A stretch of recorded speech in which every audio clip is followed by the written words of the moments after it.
सांगली मिरज कुपवाड शहर महानगरपालिका क्षेत्रात रस्त्याच्या कामांना वेग आला असून कामासाठी सुमारे 55 कोटी रुपयाचा निधी उपलब्ध झाला आहे।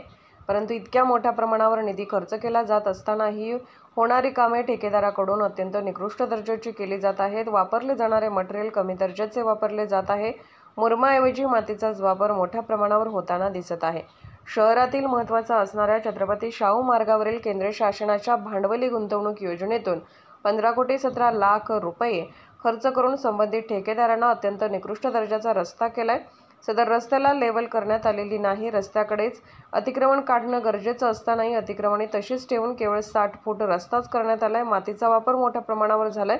कडेची झाडं, विद्युत काम काढण्याची आवश्यकता असतानाही तसे करण्यात आले नसल्याने आम्ही लोकहित मंचच्या वतीने अनेक वेळा याविरुद्ध आवाज उठवून प्रशासनाकडे निवेदनाच्या माध्यमातून कारवाईची मागणी करूनही याबाबत कोणताही ठोस निर्णय अथवा संबंधित ठेकेदारावर कोणतीही कारवाई झालेली नाही। या कामातील निधीमधील टक्केवारी मोठी असून ठेकेदाराकडून संबंधित नेते आणि अधिकाऱ्यांना टक्केवारी दिली जाते। या टक्केवारीच्या रकमेमुळे ठेकेदाराकडून कमी दर्जाचे मटेरियल वापरून कामे केली जात असल्याचे निदर्शनास येत आहे।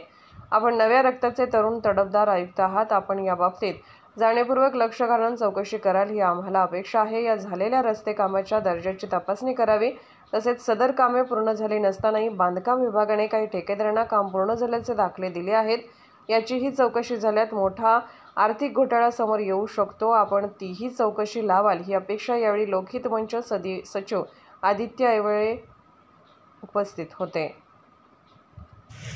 लोकहित मंच सांगलीच्या वतीने सांगली महानगरपालिका आयुक्त साहेबांना आज आम्ही भेटून त्यांचा आज संविधानाचं पुस्तक देऊन त्यांचा आम्ही सत्कार केला।